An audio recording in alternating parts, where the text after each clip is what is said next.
هي المعازيم بيختفوا كده ازاي؟ وبيروحوا فين؟ انا عايز حد يفهمني ايه الفرح الغريب ده؟ المعازيم اختفوا من الفرح وكأن الأرض اتشقت وبلعتهم، عشان بعد كده يلاقوا 27 جثة مفصولة الرأس. ومش بس كده، ده كمان مقطوع من ايديهم الشمال 3 صوابع، كل جثة مقطوع منها 3 صوابع.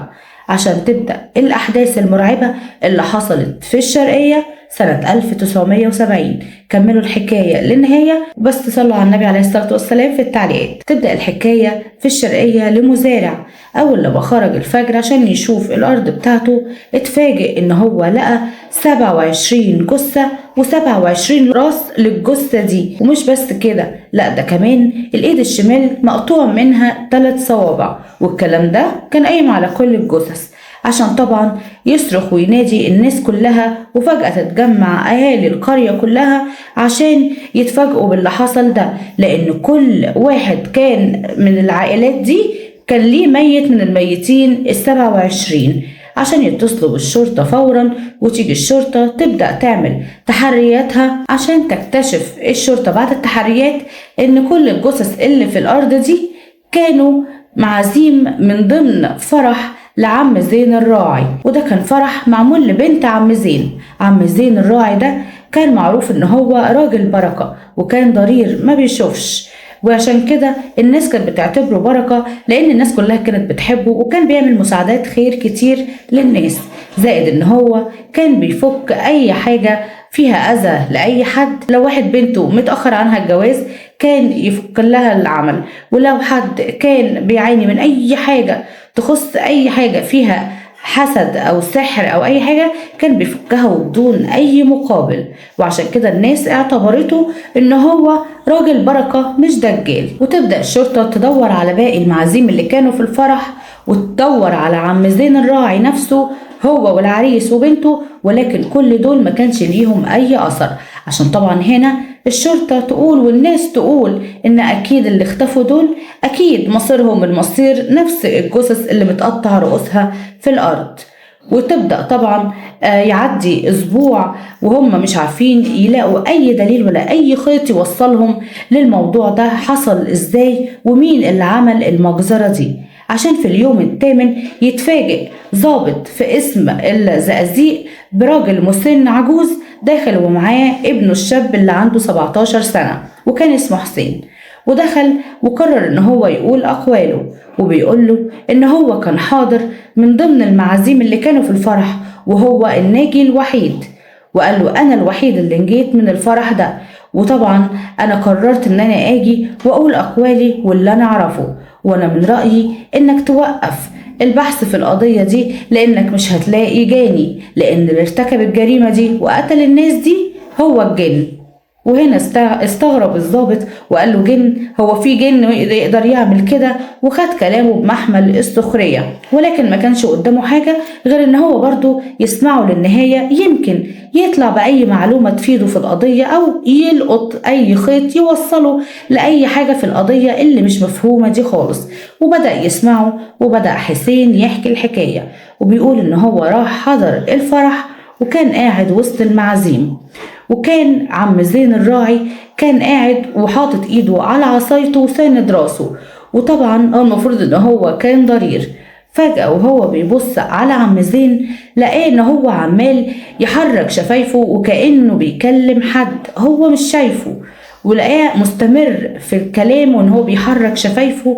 وطبعا استغرب قوي، وفجأة وهو باصص له لقى عم زين اللي عينه كانت مقفولة عينه بتفتح فجأة، ولقى عينه مفيهاش سواد ولا نني، لقى عينه عبارة عن بياض بس. هنا اتخض واتفاجئ، وبدأ ان هو يقرأ قرآن ويمسك المصحف اللي كان في جيبه اللي مامته كانت دايما موصياه ما تشيلهوش من جيبك يا ابني.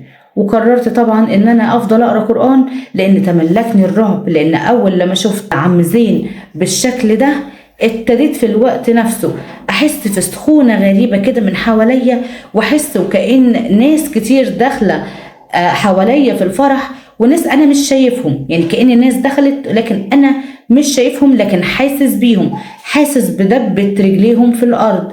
وبدأت ألاحظ إن عم زين قام عمال يلف في الفرح ويبص على كل واحد من المعازيم ويبص في عينه كأنه شايف، مع إن هو مش شايف حاجة. استغربت أكتر وطبعا ما كنتش عارف أعمل إيه. وفجأة ببص على العريس والعروسة لقيتهم قاعدين متخشبين ولونهم كده باهت، وزي ما يكونوا ان هم اموات مش عرسان ولا بني ادمين.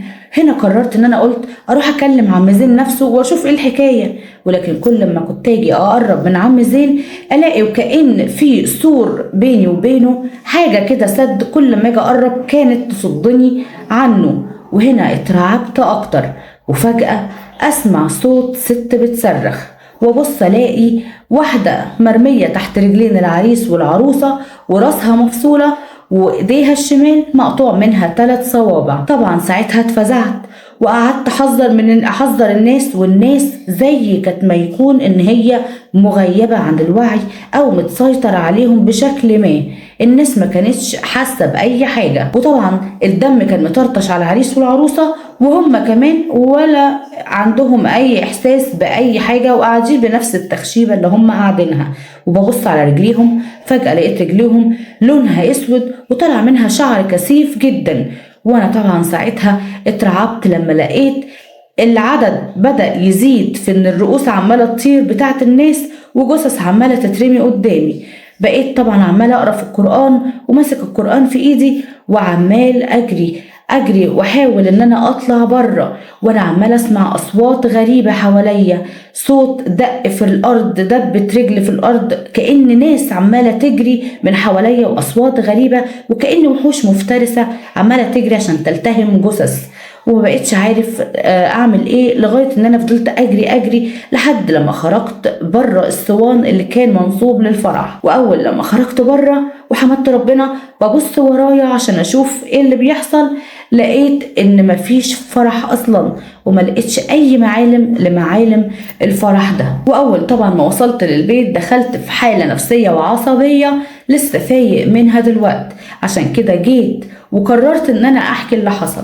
طبعا الضابط سخر من كل الكلام اللي هو قاله ده وقال له جن ايه يا ابني، ايه الكلام اللي انت بتحكيه ده؟ الكلام ده مش هيتكتب في المحضر اصلا، لان اكيد مش ده اللي حصل. واعتبروا ان هو زي ما يكون مجنون هو وابوه، عشان بعد كده تمر الايام والشهور وتبدأ الاقاويل تتقال وتنتشر بين الناس في القرية عن موضوع عم زين، وان اصلا بدأوا يقولوا ان عم زين نفسه هو اصلا كان من الجن، وان هو وبنته كانوا من الجن وكانوا متخفيين في هيئة بشر، وكانوا بيوهموا الناس ان هم ناس كويسة عشان يستقطبوهم ان هم يفكوا لهم الاعمال. وكان ان بيتقال برضو ان ارواح الناس اللي اختفت دي وال27 جثة، ان عم زين كان مقدم اهل القرية كقرابين للجن. وهنا عشان كده عمر ما حد كان هيعرف يوصل لهم، عشان تمر سنين على القضية دي وهي مفتوحة ومش ما بتتقفلش او مش لاقيين حاجة يقفلوها عليها. وفضلت الاقاويل تتقال على ان هو من الجن، وان كل الضحايا وال27 جثة دول كانوا القرابين اللي اتقدمت، وطبعا ان اللي عمل المجزرة دي كلها كان الجن. وده الكلام اللي بيتقال في واقعة حقيقية حصلت سنة 1970 في الشرقية. لو كملتوا الفيديو للنهاية ما تنسوش تعملوا كومنت ولايك، واستنوني كل يوم في حلقة جديدة، حكاية جديدة أو مشكلة جديدة من كلام من القلب. دمتم في حفظ الله.